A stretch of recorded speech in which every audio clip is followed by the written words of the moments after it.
Dear students, today we shall try to understand and analyze the stanza 15, 16, and 17 of this elegy written in a country churchyard by Thomas Gray. Up to now, we have completed 14 stanzas of this poem and we have understood the idea behind this poem, what the poet wants to convey, and how he shows sympathy for these poor guys of the village or the country where they have been buried in the churchyard. The poet thinks that these poor people could not develop themselves, could not become great men because they were poor. The chill penury they have faced, as well as they could not get the opportunities. They were also not educated, they were illiterate, they never went to school. But even then, they were rich in thought.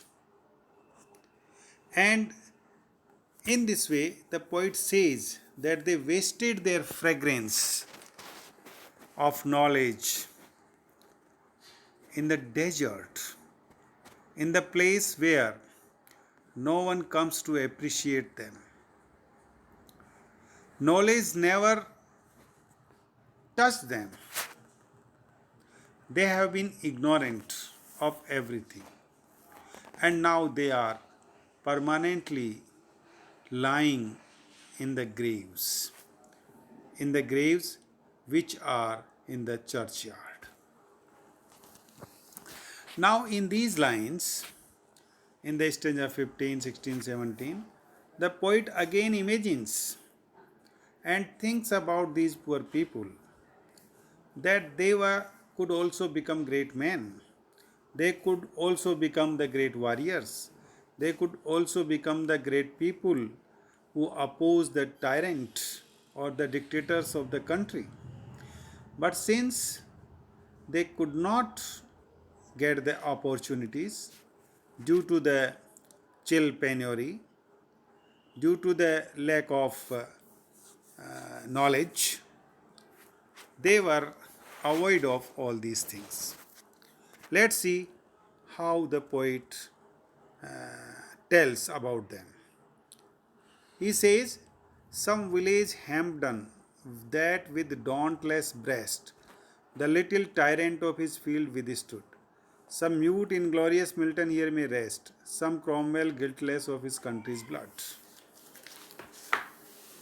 So the poet imagines that the people who are lying in these graves, they could also become or they could also be like Hampden, like Milton, and like Cromwell when they were alive or when they could get the chance when they were alive. They could become because they had that ability. So, here the poet compares these poor guys with the Hampden, number one, second to Milton, and the third to Cromwell. Some village Hampden means some of them could become the Hampden, that with dauntless breast, that is with courage, brave courage. He could also withstood against the little tyrant of his fields, against the little tyrant of his fields.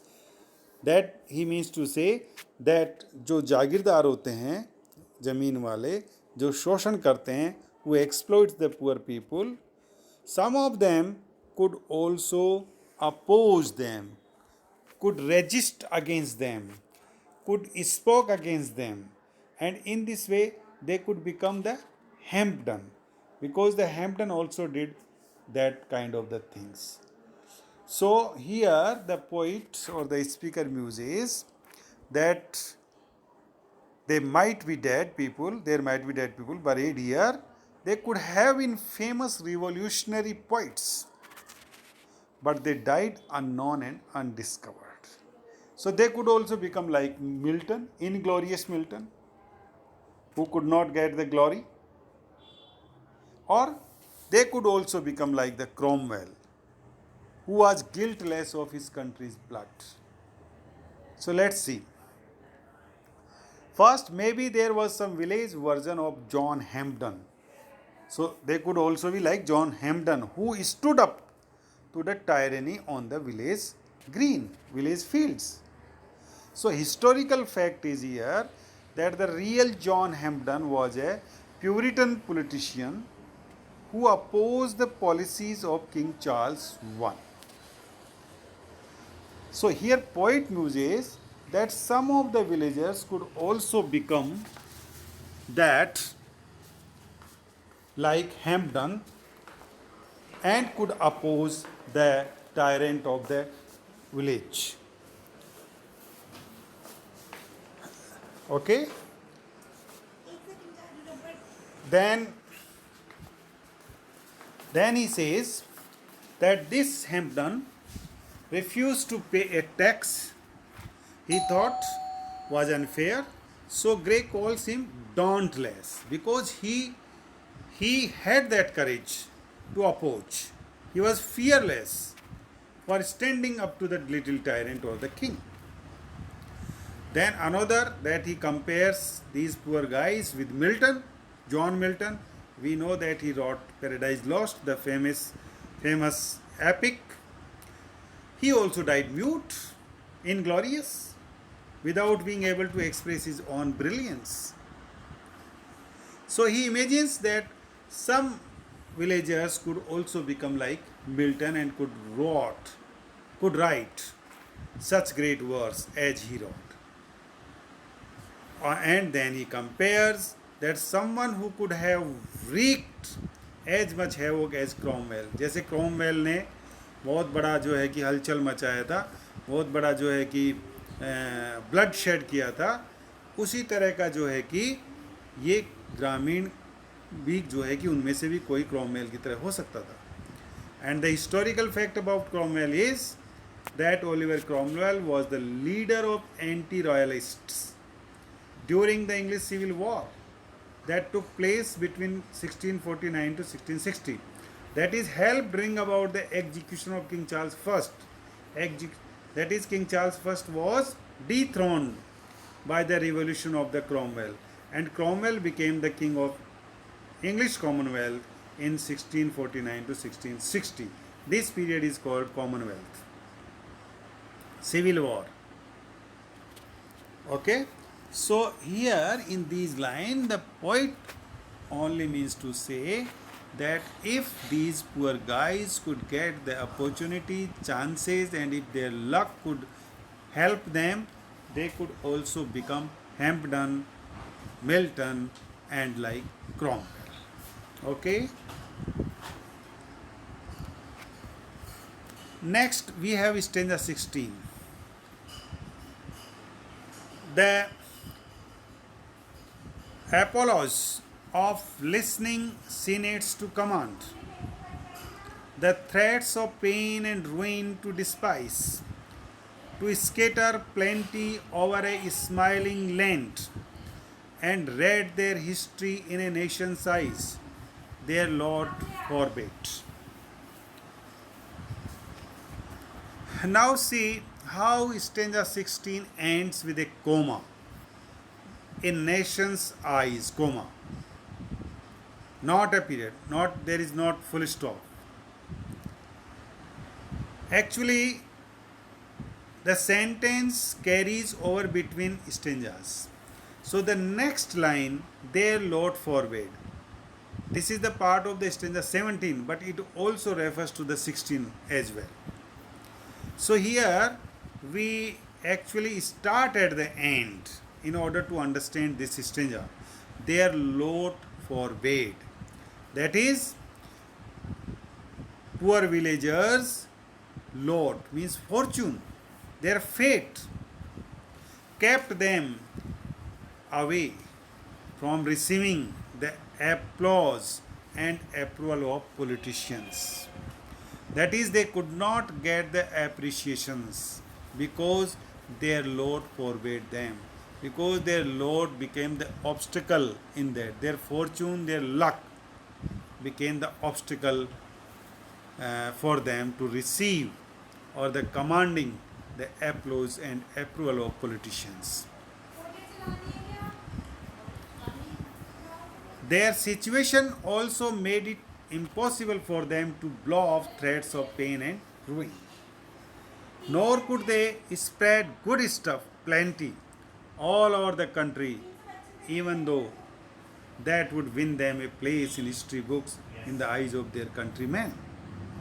So, the applause of listening senates to command, they could also get, receive the applause of the senates for giving the command.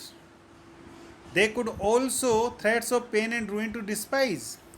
They could also made it possible for them to blow off threats of pain and ruin and to scatter plenty over a smiling land, and they could also spread plenty of smiling, that is the good stuff, all over the country, even though that would win them a place in history books in the eyes of their countrymen and read their history in a nation's eyes. So they could also be known in the history books.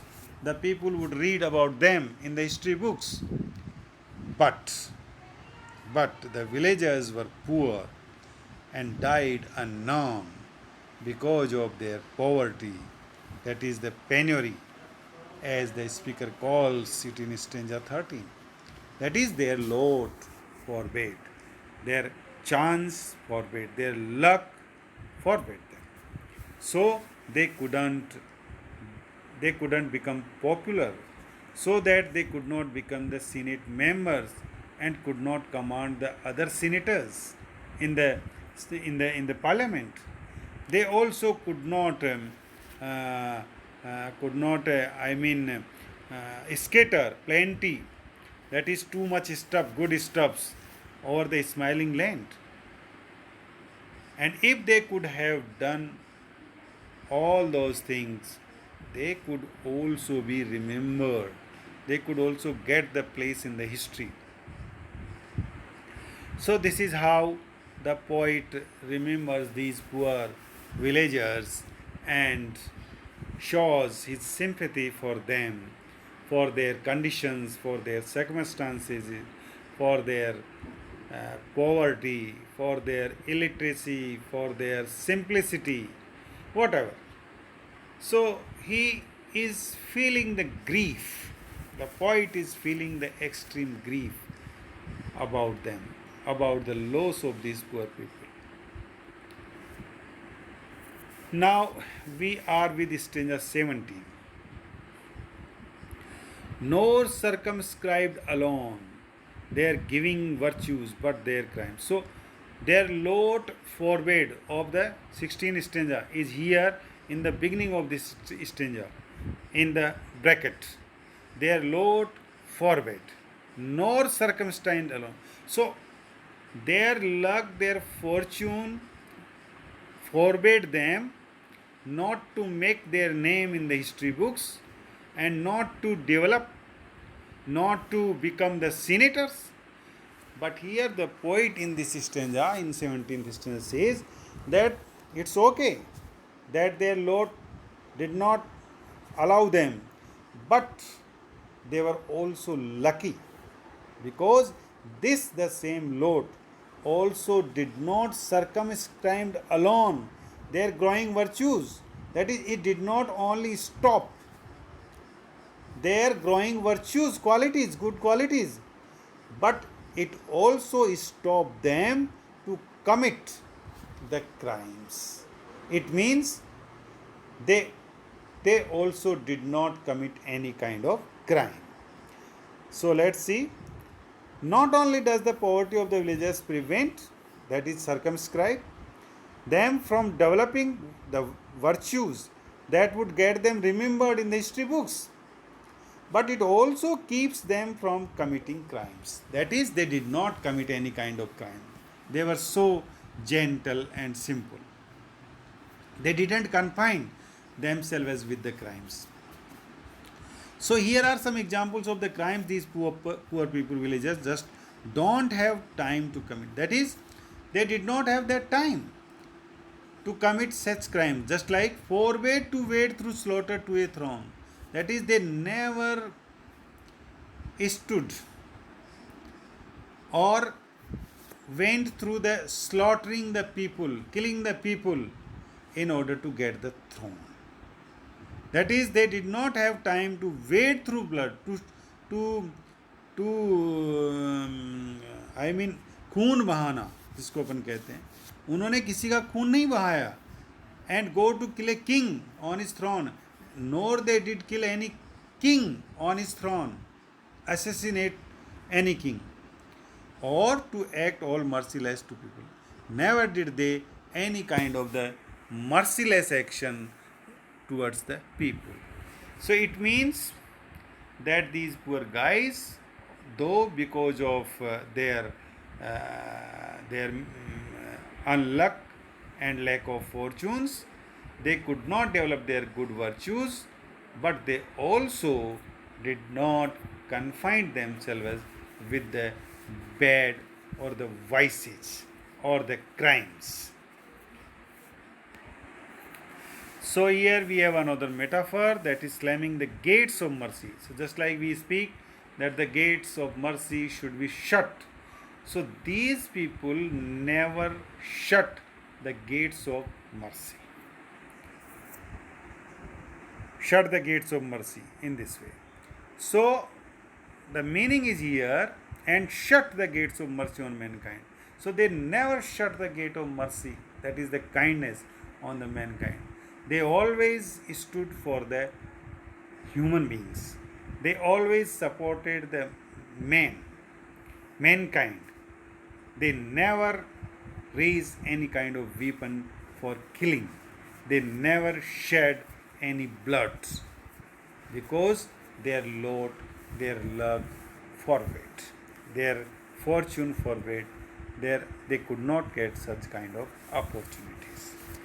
So this is what we have the explanations of these three stanzas in this our lecture.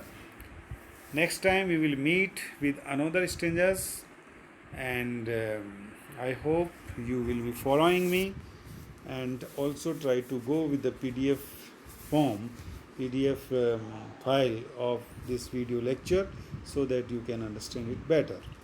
If you have anything to ask or any problems regarding to our video lectures, you can, dear students of Government College, Girls College Hod, they can contact me on my mobile number 9414251366. Thank you very much. Bye bye. See you.